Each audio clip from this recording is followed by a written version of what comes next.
Buenos días, mi nombre es Diego Corrochano Fernández, soy profesor de la Universidad de Salamanca en el Departamento de Didáctica de las Ciencias Experimentales y junto a Eloísa Borrallo Sánchez y Alejandro Gómez González, que son compañeros del Departamento de Geografía adscritos al área de Didáctica de las Ciencias Sociales, voy a presentar una comunicación que lleva por título de Prácticas de campo virtuales para preparar y mejorar las prácticas de campo tradicionales. Percepciones de futuros maestros en educación primaria. Bien, nosotros somos profesores que estamos involucrados fundamentalmente en la formación de futuros docentes. Impartimos clases sobre todo en los grados de maestro en educación primaria y maestro en educación infantil, también en el máster de profesorado en secundaria. Y en esta comunicación lo que hacemos es presentar pues, unos datos que hemos obtenido a partir de nuestro quehacer diario con nuestros estudiantes del grado de maestro en educación primaria. Bien, para comenzar, me gustaría hacer una breve introducción de lo que entendemos nosotros por lo que son las prácticas de campo virtuales o las excursiones virtuales o el trabajo de campo virtual. Recibe diferentes nombres a partir de los términos, del término anglosajón. Así he recuperado esta definición que dieron en el 2011 Carmen Child y Sol, que dicen que son recursos que tratan de captar el entorno del mundo real de un lugar o región concretos mediante una recopilación de datos, fotografías, cartografía y otras tecnologías como los SIG, sin el coste, que es algo muy importante en este tipo de recursos, que supone estar físicamente allí. La revisión bibliográfica nos dice que, bueno, que lo interesante de estos recursos es que incorporan metodologías de corte un poco más tradicional, pero también metodologías que podríamos considerar de un corte más innovador, provenientes fundamentalmente del e-learning, como por ejemplo es la participación activa, la involucración activa del alumno que proporcionan los entornos virtuales. También se fomenta, algo característico de estos entornos es que fomenta la interacción entre los tutores, los profesores y el alumnado. Algo importante también que tenemos que considerar es que las prácticas de campo pues, son partes fundamentales de muchas disciplinas relacionadas fundamentalmente con las ciencias de la Tierra. Estoy hablando de la geología y la geografía física. Y son fundamentales en muchos sentidos. Son fundamentales para entender pues, diferentes conceptos de estas disciplinas. También son fundamentales porque favorecen que el alumnado pues, establezca lazos afectivos con el entorno desde un punto de vista de la educación sostenible, y también son muy importantes porque facilitan una relación diferente entre los profesores y los alumnos que dentro de las paredes de un aula pues, es difícil de conseguir. El problema de las salidas, las prácticas de campo, como muchos de ustedes conocerán, pues los tienen ahí en pantalla. La distancia a recorrer hasta el lugar de interés, el tiempo que se emplea para hacer eso, el presupuesto que se necesita, muchas veces hay que contar con autobús, la seguridad del alumnado que se ve comprometida en cierta medida por salir del centro, quizás en etapas universitarias ya es algo menos problemático, pero en etapas de primaria, incluso secundaria, pues es algo ya es bastante preocupante. Y también, pues algo que hay que considerar es la complejidad del propio entorno natural, que muchas veces pues, genera cierta inquietud a los propios profesores. Ya desde un principio, cuando se empezaron a extender este tipo de prácticas, pues muchos autores, recojo aquí una frase de Gilmour del 97, pues llamaron la atención de que esto no podía en ninguna manera ser un sustitutivo de una práctica de campo tradicional. Así, eh, leo textualmente que dice el autor: el objetivo de las excursiones virtuales no es sustituir a las tradicionales, sino familiarizar a los estudiantes con los conocimientos fundamentales necesarios para comprender su entorno antes de empezar la verdadera excursión. Perdón. Como digo, ya desde los años 90 se empezaron a extender todo este tipo de prácticas. hasta que en la actualidad pues hay autores que dicen que están empezando a sustituir a las prácticas de campo tradicionales. Nosotros entendemos que eso es un problema y así lo transmitimos a nuestros estudiantes, a nuestra formación, y decidimos, un poco también impulsados por la crisis sanitaria de la COVID, cuando nos vimos un poco obligados por esos motivos a sustituir y a cambiar nuestras prácticas, pues decidimos un poco analizar cómo se pueden utilizar estos entornos virtuales en tanto la formación del profesorado como en la propia educación primaria. Entonces, en esta comunicación, pues analizamos las ventajas y los inconvenientes de utilizar estos entornos virtuales, centrándonos en una práctica de campo virtual que planteamos a nuestros alumnos, que es para visitar el glaciar del Moiri en Suiza, que la realizamos con la herramienta del Google Earth y Virtual Reality Glaciers and Glaciated Landscapes, como un ejercicio preparatorio a una práctica de campo que solemos hacer habitualmente con nuestros estudiantes, que es por el entorno del Parque Natural del Lago de Sanabria.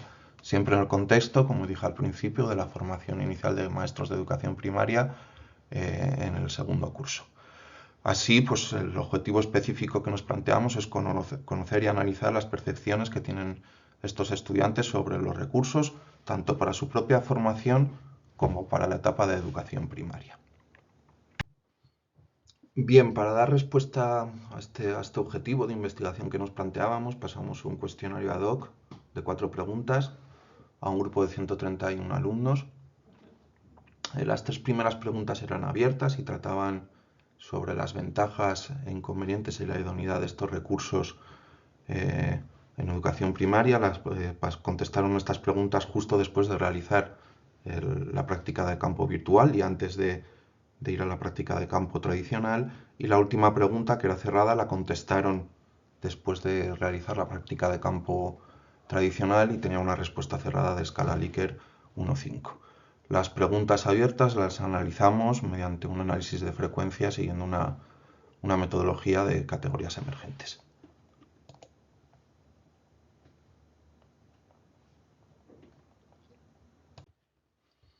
La práctica de campo estaba incluida dentro de una secuencia didáctica que llevaba por título Eduard Maunder y Luis XIV, una pequeña gran historia de los cambios climáticos. Es una secuencia didáctica que nosotros la diseñamos a partir de un par de proyectos de innovación y mejora docente, en la que bien abordamos la problemática del cambio climático de una manera interdisciplinar desde varias asignaturas del grado. Intentamos seguir una metodología de aprendizaje activo basado en la indagación, y todo ello bajo el paraguas de la gran historia, que es un campo de conocimiento emergente que intenta, pues desde una manera unificada, pues dar respuesta a los problemas actuales de la sociedad actual. Dentro de esta secuencia que estaba formada por ocho sesiones, una de ellas era la visita al lago de Sanabria, al entorno del lago de Sanabria, que es un lago de origen glaciar. Entonces lo que se pretendía era estudiar, pues, los cambios climáticos del pasado a partir de la observación del entorno natural. En pantalla ven ustedes un poco, para preparar esta práctica de campo, que tienen ustedes una imagen a la derecha de lo que es el actual lago de Sanabria. Pues nosotros lo que hicimos fue hacer esta práctica de campo virtual a un glaciar actual alpino en Suiza. Para ello utilizamos esta herramienta, Glaciers and Glaciated Landscapes, desarrollada por la Universidad de Worcester, en la que utilizamos esta excursión al glaciar del Moiri, que cuenta con 30 paradas. A la izquierda tienen ustedes, pues, el interfaz de este viaje virtual, que está formado por 30 estaciones que empiezan en la presa del Moiri, vaya abajo, y van ascendiendo hasta la cumbre del glaciar. Empieza a unos 2.200 metros de altitud y termina la práctica, creo que en torno a unos 2.500 metros, con picos circundantes de 3.000 metros de altitud, ¿vale? Lo que permite esta aplicación es ir viajando a través de un panel de navegación que lo pueden ver a mano derecha, vas clicando por las estaciones y puedes aumentar, girar 360 grados y tienes imágenes de alta resolución para aumentar hasta un amplísimo detalle. Además de esta propia herramienta, también está vinculada con varios SIG. En concreto, pues tiene una captura de pantalla en la que trabajamos también con los alumnos con diferentes capas para ver el retroceso de los glaciares en los últimos 10.000 años. Lo que calcularon nos permitió calcular, por ejemplo, pues las tasas de retroceso de los glaciares durante este interglacial. También, ya vinculando esa práctica virtual del entorno del Moiri con nuestra práctica del lago de Sanabria, lo que hicimos fue pues, que los alumnos trabajasen con morfologías glaciares actuales a la izquierda y que las pusiesen también, que las contrastasen con el paisaje geomorfológico glaciar que se observa en el entorno del lago de Sanabria. Esto último lo hicimos también con el Google Earth, en el que también colgamos diferentes archivos y fotografías a modo también de viaje virtual.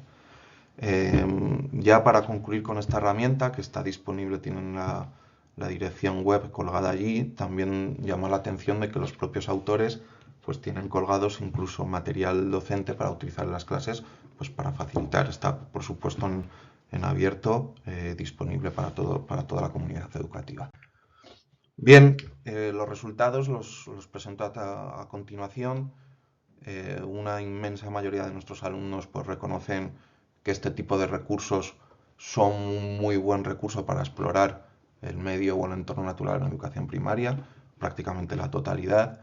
También les preguntamos cuáles eran las 3 principales ventajas que después de utilizar este recurso ellos creían que tenían, y destaco las tres primeras, que permiten conocer lugares naturales remotos, como por ejemplo el glaciar del Moiri en Suiza, que de otra manera no sería posible, que fomentan un aprendizaje dinámico, lúdico e interactivo, un poco lo que contábamos de las ventajas del e-learning al principio, y que facilitan el aprendizaje y la comprensión de la realidad. Ahí tienen en pantalla también en el gráfico pues otra serie de categorías que salieron a partir del análisis. Algunos, por ejemplo, llamó la atención en la segunda línea, que algunos alumnos sí que les llamó la atención la facilidad del manejo de la propia herramienta.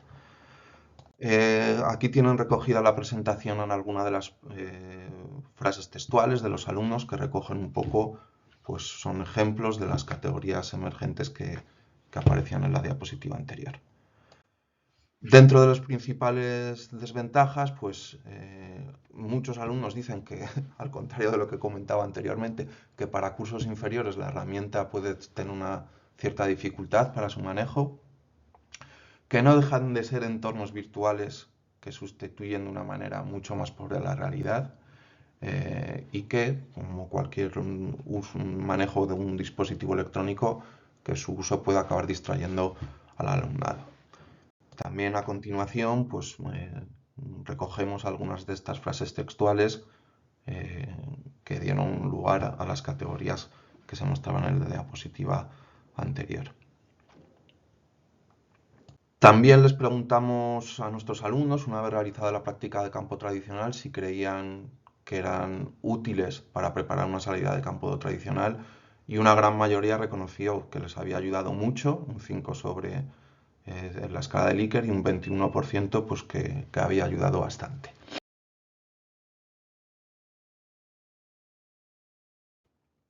Y ya para concluir, los resultados obtenidos pues nos indican que las prácticas de campo virtuales son entornos muy valiosos que facilitan el aprendizaje en todas las etapas educativas, desde educación primaria a educación superior, permitiendo preparar de una manera muy adecuada, dinámica e interactiva las prácticas de campo tradicionales, siendo un excelente complemento a estas sin llegar a ser un sustitutivo.